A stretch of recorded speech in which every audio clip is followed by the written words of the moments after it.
This marked the beginning of the era called the Cold War.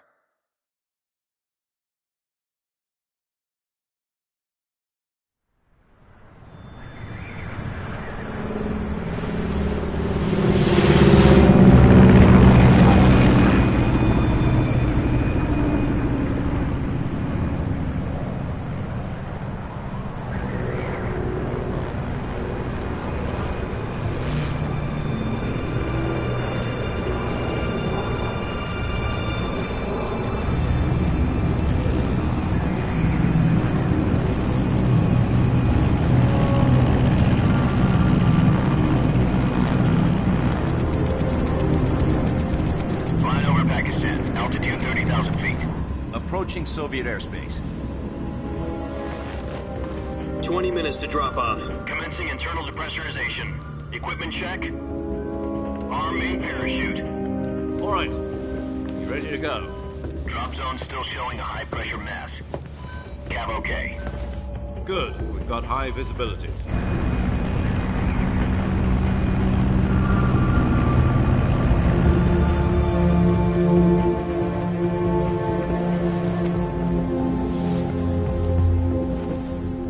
Cigar. Connecting oxygen hose to interior connector. Put on your mask.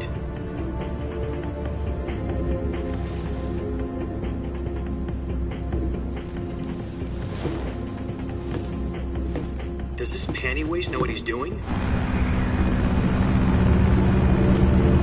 Approaching release point. 10 minutes to drop off. Hey, are you deaf? He said put out the cigar and put on your mask.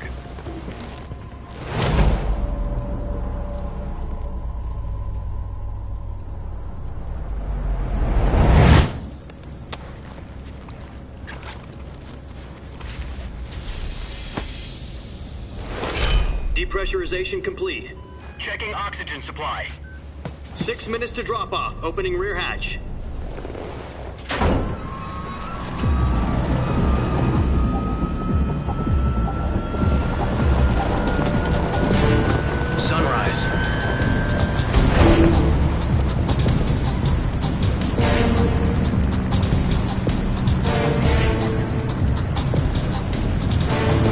Temperature minus 46 degrees Celsius.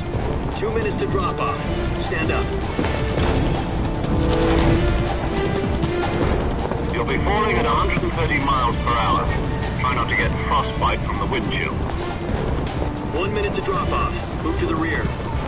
Activate the alarm bottle. This is one for the history books. The world's first halo jump. 10 seconds to drop off. Stand by. Status okay, all green. Prepare for drop-off. Countdown. 5, 4, 3, 2, 1. Spread your wings And fly. God be with you.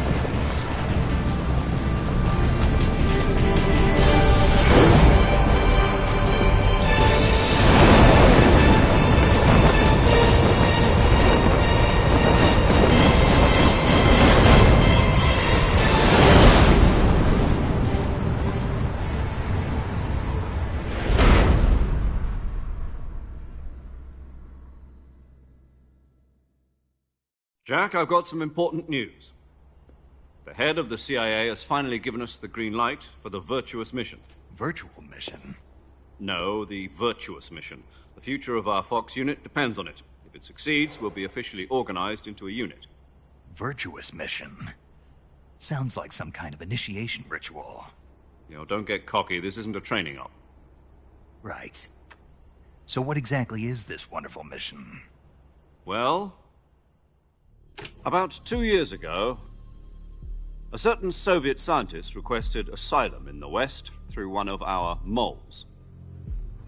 His name is Nikolai Stepanovich Sokolov. He's head of the OKB-754 Design Bureau, one of the Soviets' top-secret weapon research facilities, and the East's foremost expert on weapons development. Sokolov? Isn't he that famous rocket scientist? The very same. On April the 12th, 1961, the Soviets achieved the first manned spaceflight in history. The Earth was blue, but there was no God. Well spoken. The rocket that carried Yuri Gagarin to orbit was the A-1, known as the Vostok rocket. Sokolov is said to be the man most responsible for the multi-engine cluster used in that rocket.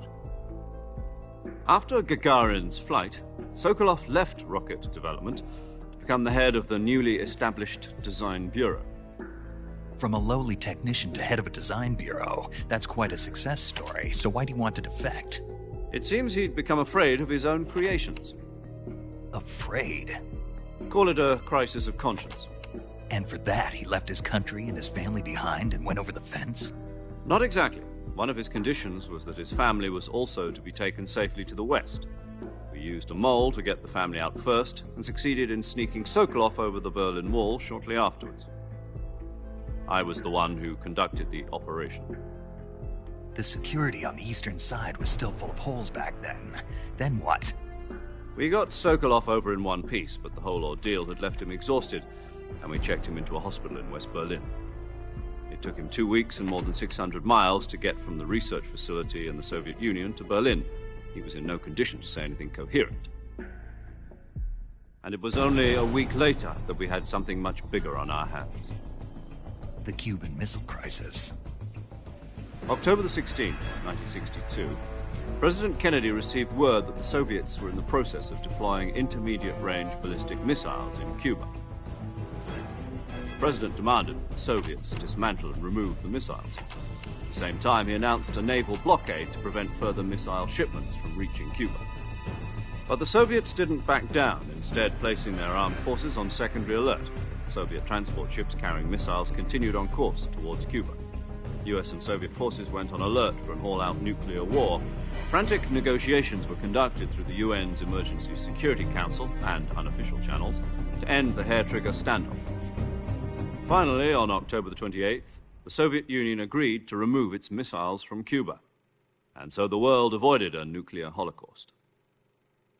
But in order to get the Soviets to pull their missiles out, we had to make a deal. You mean the one where the US agreed to remove its IRBMs from Turkey? No. The Jupiter IRBMs deployed in Turkey were obsolete, and we were going to get rid of them anyway. They had no strategic value whatsoever to either the US or the Russians. The Turkey deal was a ruse, a cover story that was fed to the other intelligence agencies around the world. So what did the Russians really want? Sokolov. They wanted us to return Sokolov. You mean the Soviets pulled out of Cuba just to get their hands on Sokolov? That's right. What the hell was he working on? At the time, we had no idea. We were running out of time. It was either give up Sokolov or risk full-scale nuclear war. In the end, we had no choice. President Kennedy gave in to Khrushchev's demand. The next day, I got Sokolov out of the hospital, handing him over to agents on the eastern side. Sokolov kept on screaming, "Save me," until he disappeared from my sight. Then, a month ago, we received some new information from one of our moles. About Sokolov? Yes. He was taken back to the research facility and forced to continue working on the weapon in question under KGB supervision. What's more, it's on the verge of completion. So what kind of weapon is it? Something to do with space rockets? No, missiles. Same technology. I guess you're right. We don't know the details, but it appears to be a new kind of nuclear device. For half a year now, the Soviets have been conducting frequent nuclear tests at Semipalatinsk. Something to do with the weapon, I assume. We're talking about a secret weapon so big that Khrushchev was ready to pull out of Cuba to get it back. Is Sokolov still in the facility? No. According to our intelligence, he's in Selinoyarsk, a place in the mountains about 3 miles to the west that's known as the Virgin Cliffs. The Virgin Cliffs. Nice name for a virtuous mission. They moved him there just recently. Why? Apparently, they're conducting a field test of the weapon, but it's our best chance to get him back. This mission would never have been possible if he was still in the research facility. This is our last chance. Sokolov must have known that too when he contacted us.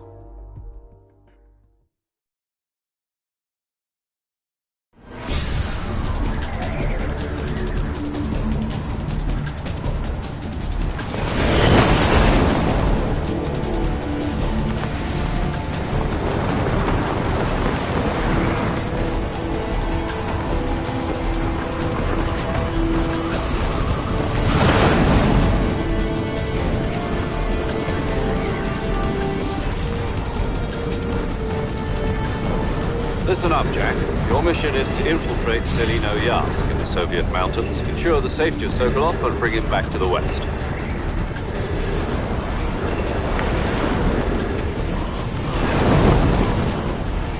If we don't get Sokolov back before that weapon is complete, we'll be facing a major crisis. The clock is ticking.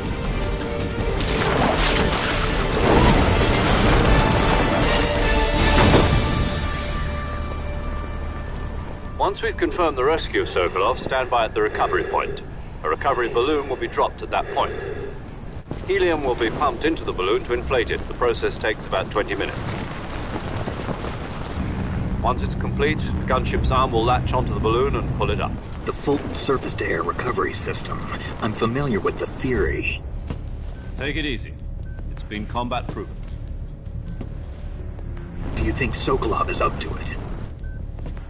The shock will be less than during a parachute jump, and the arm can handle up to 500 pounds.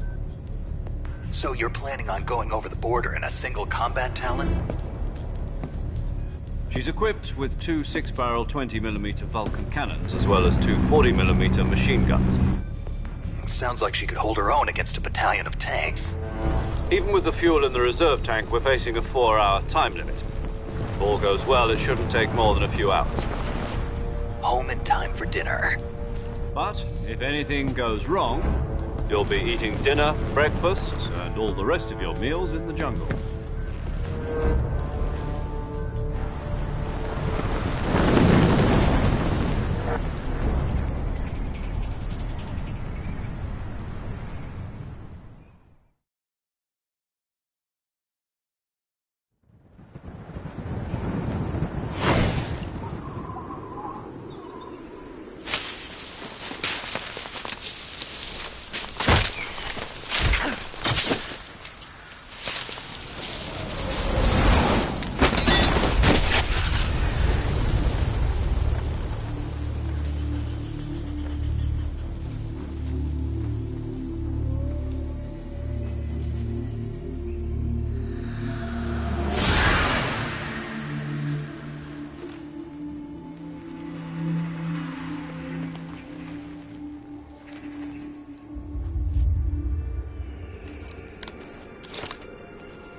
Do you copy?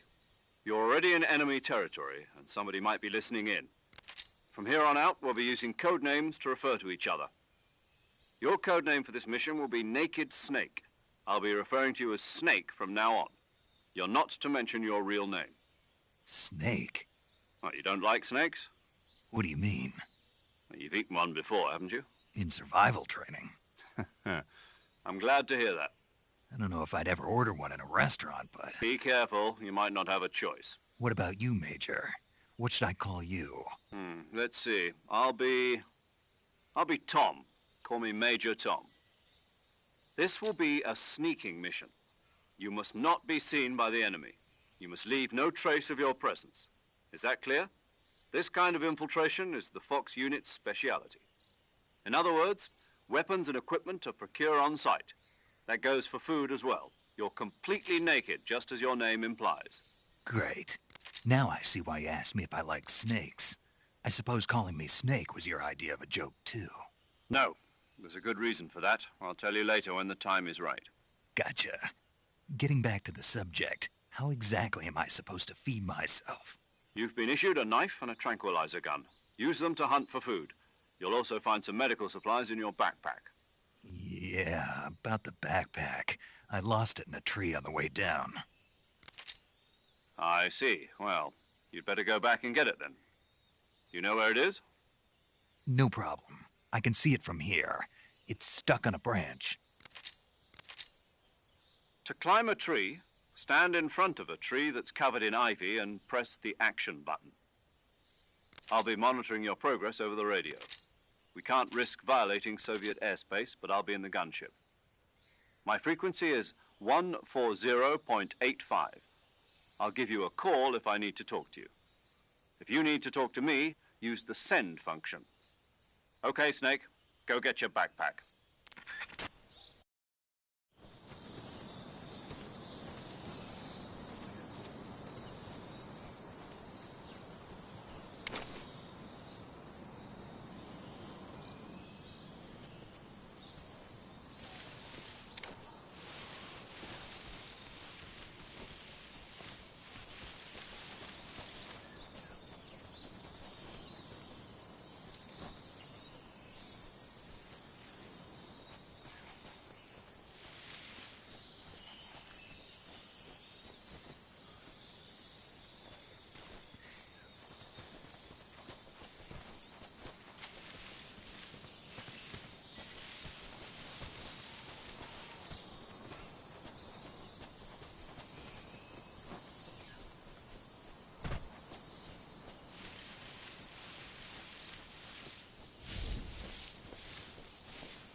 I see you've retrieved your backpack, Snake.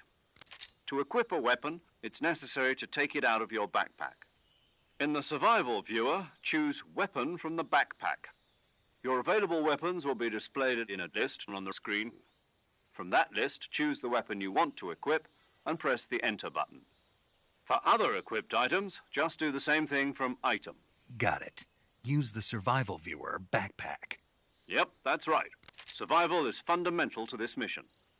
After you've been out in the field for a while, your stamina will start to drop. If your stamina gets too low, it'll affect your performance. You won't be able to shoot accurately, for example, and your wounds won't heal as smoothly. Keep an eye on your stamina so you don't run out. To recover lost stamina, you can hunt for local flora and fauna. You can use either your tranquilizer gun or your knife to hunt. My only weapon is a Mark 22 Hush Puppy tranquilizer gun? That's right. It's been fitted with its own suppressor. However, the suppressor will deteriorate every time you fire. Once its durability reaches 0, the noise suppression effect will be gone. So don't get too trigger-happy with it. The suppressor's durability is shown in the icon. Any weapons and equipment beyond what you're carrying now, you'll have to find as you go. I have to find my own weapons and equipment? Whose crazy idea was this, anyway? Solo covert actions are standard Fox operating procedure. You can't leave any traces of your presence. No weapons, equipment, footprints, sweat, or bodily wastes. The same goes for bullets and cartridges, too. Your presence in enemy territory is already a violation of international conventions of warfare. There aren't supposed to be any American soldiers in Russia. It could spark an international incident. You can't let anyone see you. You can't let the enemy know you're there. This is a stealth mission. You're a ghost, Snake, in every sense of the word. And there'll be no rescue if you're captured.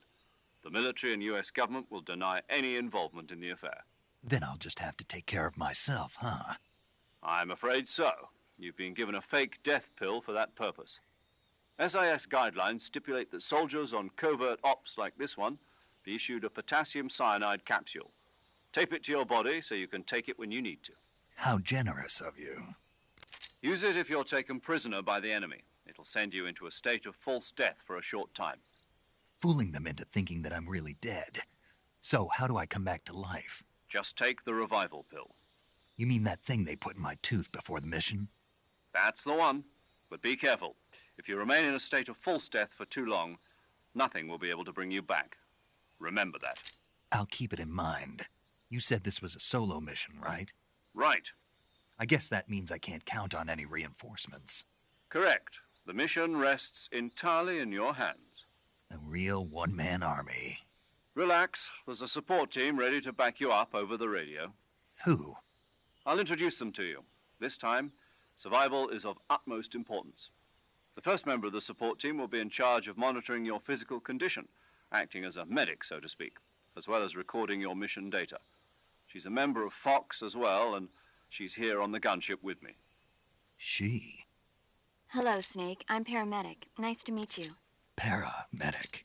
As in a medic who comes in by parachute. Aren't you going to tell me your real name? Are you going to tell me yours, Mr. Snake? My name, huh? It's John Doe. And they call you Jack for short. You're a regular Captain Nemo. A name means nothing on the battlefield. After a week, no one has a name. What's your name? Jane Doe. Very funny. I wasn't joking, but I'll tell you my name only if you manage to make it back alive. My frequency is 145.73. She's also in charge of recording your mission data. Whenever you want to save, send a message over the reserved save frequency, 140.96.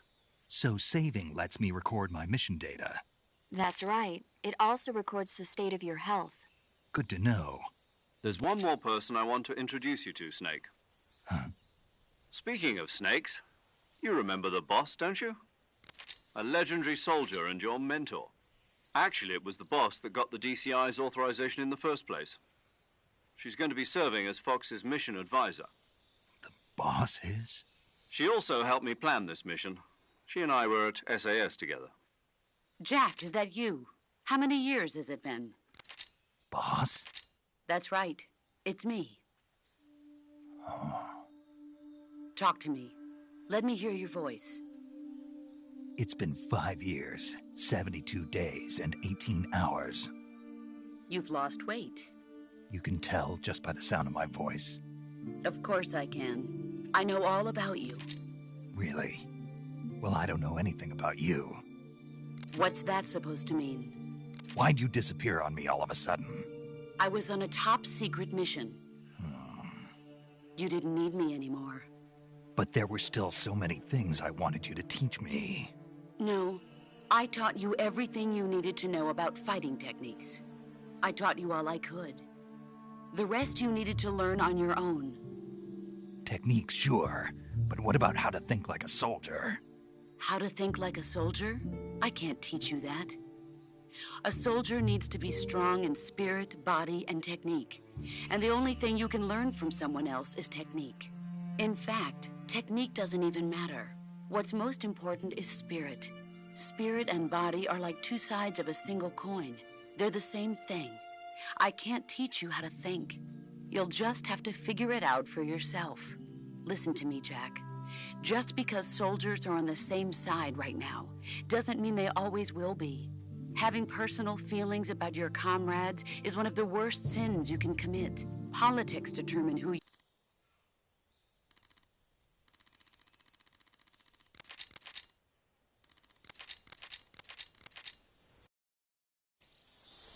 Snake, try to remember some of the basics of CQC.